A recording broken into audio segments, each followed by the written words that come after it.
बघ ना, तुम्हाला काबाड कष्ट केलं, दुसऱ्याच्या बांधाला राब राबली, काबाड कष्ट करून मला शिकवलं, मला अमेरिकेसारख्या देशामध्ये पाठवलं. आज मी लाखो रुपये कमवतो का आई? मी तुझ्या उपचारासाठी एवढा खर्च केला. आई मला एक गोष्ट सांग ना. आई म्हणले, बोल बाळा, काय विचारायचंय तुला?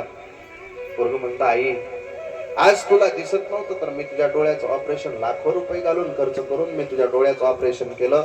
आई जर माझाच डोळा गेला असता तर काय केलं असतं? आईच्या डोळ्यातून पाणी यायला लागलं. डॉक्टर म्हणायला लागले, आई रडू नका, आताच ऑपरेशन झालंय, डोळ्याचं रडू नका.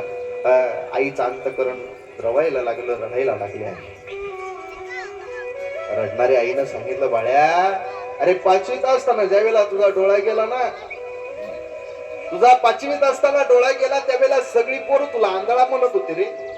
त्या आईला तो शब्द लागायचा. त्या आईनं महागडे हॉस्पिटल मध्ये गेले, पैशाचा विचार केला नाही. डोळा डोनेट करणाऱ्यांच्या जवळ गेले, पण तो डोळा तुला बसला नाही. म्हणून ज्या डोळ्याचं ऑपरेशन तू केलं ना बाळा, तोच डोळा 5वीत असताना मी माझा काढून तुला बसवला.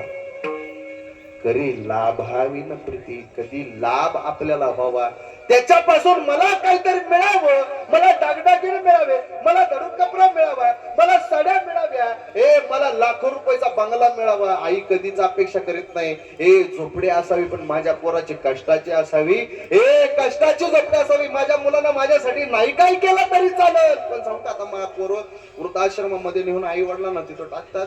हो, पण जास्त सांगत नाही. कुत्र सांभाळायला जेवढा खर्च होत नाही ना, ऐका ऐका ऐका धोंडेवाडी कर, कुत्र सांभाळायला जेवढा खर्च नाही ना, तेवढा आई वडिलांना होत नाही. हो, आज महाराज लाखो रुपये कुत्र्याला खर्च करतात.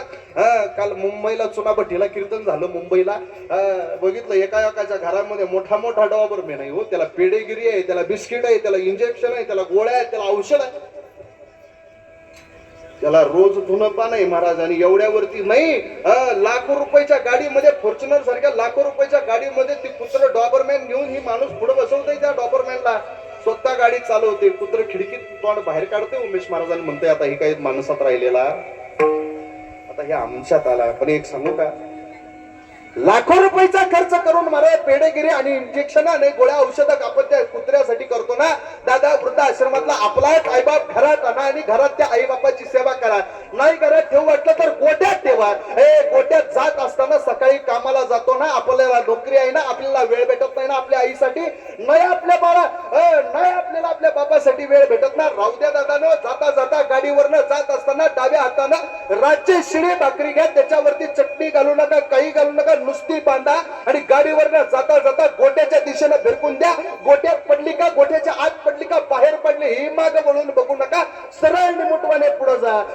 वृद्धाश्रमातनं आणलेले आई बाप ती भाकरी गोळा करतील, ती भाकरी ताटात कुस्करेल. आपला बाप तिला म्हणेल, का ग खाकी कपडेवाला रोज ताज्या चपात्या द्यायचा, त्यात तुला खाऊ वाटलं नाही म्हणून शिळ तुकडं तोडायला पोराच्या दारात आणलं का? त्यावेळेला आपल्या आईचं उत्तर असेल, आपल्या आईचं लेकराच्या विषयीचं उत्तर असेल, ऐका आई, ती आई त्या लेकराला निस्वार्थ प्रेम करणारी आई उत्तर देईल. शिळी तुकडी जरी तोडत जरी असलो आणि पाण्यानं जर कालवून नुसती पाणी आणि 2 दिवसाची भाकरी जरी कुस्करून जर खात असलो ना, जे ताज्या चपात्यात प्रेम वृद्धाश्रमातल्या नव्हतं ना, ते 2 दिवसाच्या शिळ्या भाकरीत आहे. दादा, पेडेगिरी खाल्लेलं कुत्र, इंजेक्शन दिलेलं कुत्र, आंघोळ्या घातलेलं कुत्र, लाखो रुपयाच्या गाडीत बसून फिरवून आणलेलं कुत्र एक ना एक दिवस तुम्हाला आम्हाला चावणार आहे. पण दादानो, तेच आई वडील वृद्धाश्रमात आणून गोट्यात ठेवून त्यांचा तुम्ही आम्ही न सांभाळ करता जर जीव तोडून दम तोडून मेले ना, तर जाता जाता पोराला शाप न देता त्या पोराच्या उद्धाराचा आशीर्वाद देऊन गेल्याशिवाय जाणार नाही. ती आई बाबा कोणाही जगाच्या